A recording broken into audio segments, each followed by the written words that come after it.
welcome to the first video in my 4-part series, How to Prevent Heartache in Relationships. Hi, my name is Yonci. Welcome to my channel, Chasing Yonci, where I help women who are hopeless romantics, who are stuck in a place of loneliness and desperation, and move them into a space where they can be cool, calm and collected, and most importantly, in control of their emotions. Today, I'm going to be giving you 4 tips that you can do before you even meet the guy. Number 1, you got to check your motivation. If your motivation is that you're really lonely and you're tired of feeling desperate and therefore you want a man, you definitely have to go back to the drawing board. I'll be covering this stuff in a future series, but just know this is not the reason to seek a guy. Most women who have feminine energy want a man who pursues because that's masculine. But the thing is that if a man sniffs out desperation, he's not going to pursue. The reason being is that he's not going to perceive you as having value. If you think about it, if you went into a jewelry store and there was someone at the door literally handing you diamonds, telling you that there was no price for them, wouldn't you be a little skeptical?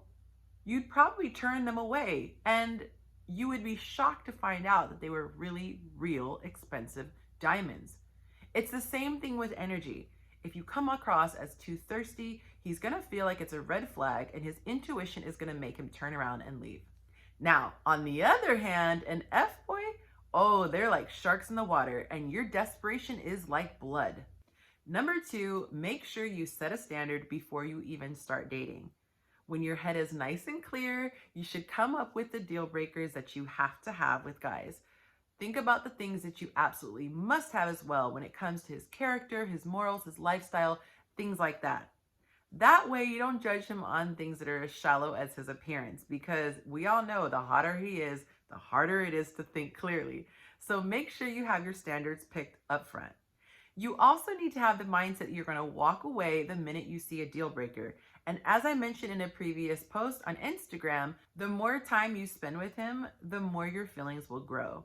Time equals energy, and so don't give energy to something that is not going to be long-term. Number 3, don't be afraid to scare a man off. Now, when you're coming up with your list of standards, don't set the bar super low. You might be tempted to do this because in the past, other guys haven't been able to meet the mark. But that's the thing.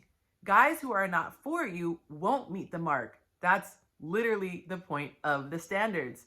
So pick the standards not based on what guys have done in your past, but what truly works for you. When a man abandons you, that is actually a blessing, because he's exiting your life. He's taking the trash out for itself. The problem is you haven't taken the time to discern whether he's an F-boy or a man of quality. And therefore, any guy who leaves is just a sad situation for you. It's a blessing, and you should thank God for it.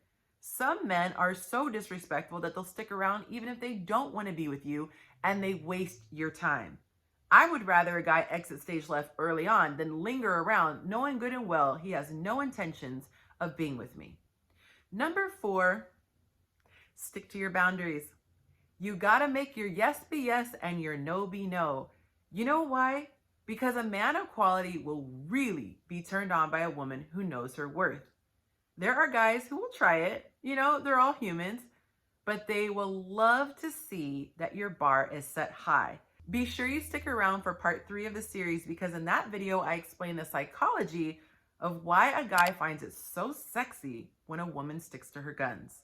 Now, before you go, please make sure you hit that like button, because it lets me know that you enjoyed this video. It also lets YouTube know to push it out to more people so that they can enjoy it as well.